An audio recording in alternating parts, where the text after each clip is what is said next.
Assalamualaikum dear students, hopefully you all are fine. Dear students, as you know that our first chapter, that is Anwar's dream, our copy work, reading, explanation, all work is done. So now we are on exercise, that on page number 4. So now dear students, हम अभी exercise जो book की exercise है of chapter Anwar's dream, उसका हमने copy work, उसकी reading explanation सारी complete हो चुकी है. तो अब हम उसकी एक्सरसाइज पर आएंगे जो कि आपने बुक पे करनी है. एज यू नो दैट हमने सेलेक्टिव क्वेश्चन आंसर जो थे वो कॉपी में करवा दिए हैं, तो कॉपी वर्क हमारा सारा कंप्लीट हो चुका है. अब हम बुक पे आएंगे और ये पेज नंबर 4 पे है आपके. क्वेश्चन नंबर 2 दिया गया है, तो है talk about the following with your teacher before answering.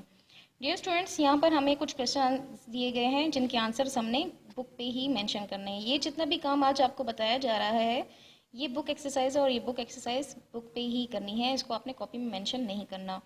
तो हमसे नंबर ए पूछा गया है कि why does Anwar go to sleep, यानी अनवर जो है वो सोने क्यों गया, वो क्यों सोया. तो इसका आंसर ये है कि बिकॉज ही फील स्लीपी. उसको टाइडनेस फील हो रही थी, थकावट फील हो रही थी और उसको नींद की ज़रूरत थी, इसलिए ही फील स्लीपी. इसका आंसर आपने इसी तरीके से लिखना है. फर्स्ट वर्ड कैपिटल होगा और लास्ट में आपके फुल स्टॉप होगा. ही फील्स स्लीपी, इसका ये आंसर है. नंबर 2 है what do you when do you go to sleep. Okay dear students, ये पूछा गया है कि आप सोने किस टाइम जाते हैं, किस टाइम सोते हैं. तो इसका आंसर है एट नाइट. आपने इसी तरीके से आंसर लिख के एंड पे आपने फुल स्टॉप लगा देना है. First word capital and last में फुल स्टॉप, यानी कि हम रात को सोते हैं. नंबर 3 है what does Anwar dream about. Anwar ने कैसा ख्वाब देखा, किस चीज़ का ख्वाब देखा. तो स्टार्ट में उसने आपने देखा था पिक्चर में की स्टोरी में कि उसने एक सबसे पहले देखा था कि उसके हाथ में एक तोहफा है और वो तोहफा उसकी मम्मा का है, उसकी मम्मा के लिए है. तो इसका आंसर हम शॉर्ट फॉर्म में लिखेंगे कि अबाउट अ प्रेजेंट. ये जो बुक का काम होता है ये हमेशा स्क्वीज्ड और शॉर्ट फॉर्म में लिखा जाता है क्योंकि हमारे पास स्पेस जो है कम होता है, इसलिए हम लोग जो बुक का काम है वो उसको आंसर हम हमेशा शॉर्ट फॉर्म में लिखते हैं. तो नंबर 1 का आंसर आपको गिवन हो गया, नंबर 2 का और नंबर 3 का. सो डियर स्टूडेंट्स, हमारी जो एक्सरसाइज में पेज नंबर 4 की जो एक्सरसाइज थी ए की, उसका क्वेश्चन नंबर 2 डन हो चुका है. So now we are on number 3. Question number 3, that is read the sentences aloud, copy them in the correct order into your notebook. Okay dear students, आप देख सकते हैं यहाँ पर हमें कुछ स्टेटमेंट्स दी गई हैं जो कि तरतीब में नहीं है, यानी जैसे स्टोरी में गिवन था उस तरीके से नहीं है. तो इनको हम तरतीब से ऐसे लेकर आएंगे कि जैसे आपने देखा था कि सबसे पहले ये हुआ था कि अनवर जो था वो अपने बाग में गया, तो फिर उसने काउंटिंग आंट्स, उसने चुंटियों को गिनना स्टार्ट कर दिया. उसके बाद जो है उसकी आंखें बंद हुई, यानी वो सो गया था. और फिर आखिर में जब वो सोया था उसके बाद उसने ख्वाब देखना स्टार्ट कर लिया.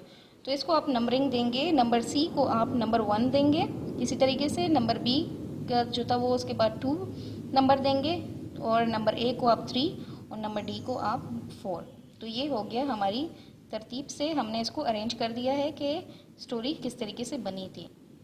सो डियर स्टूडेंट्स, हमारा ये भी डन हो चुका है क्वेश्चन नंबर 3. तो आपको क्लियर हो गया कि क्वेश्चन नंबर 2 के आंसर्स और क्वेश्चन नंबर 3 में जो हमसे पूछा गया है वो सब हमारा तरतीब से उसको हमने अरेंज कर दिया है. तो हमारी पेज नंबर 4 की जो है वो एक्सरसाइज डन हो चुकी है. ओके, यहाँ पर कुछ डिस्कस करने के लिए आपको दिया गया है कि have you ever made a present or a card for your mother.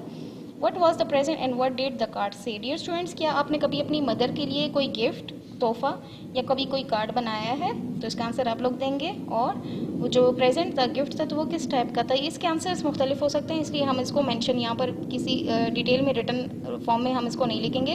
ये जस्ट एक डिस्कशन है जो कि टीचर हमेशा बच्चों के साथ इस तरह के क्वेश्चंस डिस्कस करती है. ओके, आपको इसमें बनाना ट्री और बनानास और उसके बिग लीव्स नज़र आ रहे होंगे. सो डियर स्टूडेंट्स, सो ये थी हमारी पेज 4 की exercise. So now we are on page number 5 और ये है हमारी एक्सरसाइज बी. एक्सरसाइज बी में हमसे क्या पूछा जा रहा है, read the words allowed, do you know what they mean. यानी हमें कुछ ऐसे वर्ड्स दिए गए हैं जिनका हमने इसका मतलब बताना है और इसको रीड करना है. सो डियर स्टूडेंट्स, आपने मेरी तरह रीड करना है. जैसे सब नंबर 1 वर्ड है गार्डन. गार्डन इसका मतलब है बाग. नंबर 2 है अंडर, इसका मतलब है नीचे. नंबर 3 है बनाना, इसका मतलब है केला. फिर है लीफ और इसका मतलब है पत्ता, यानी दरख्त का पत्ता. फिर है लुकिंग, देखना. आंट, चींटी. क्लाइंबिंग, चढ़ना. डेड, मुरझाया हुआ. काउंटिंग गिनना, नोडिंग सर रखना या सर हिलाना, इसके दो मतलब हो सकते हैं। एंड डियर स्टूडेंट, यहाँ पर जो डेड है ये अगर हम किसी नॉन लिविंग थिंग या अगर हम प्लांट्स के लिए यूज़ करेंगे तो उसके लिए मुरझाया हुआ होगा। इंसानों के लिए करेंगे तो हम कहेंगे फोतशुदा या मरा हुआ, लेकिन यहाँ पर आएगा मुरझाया हुआ।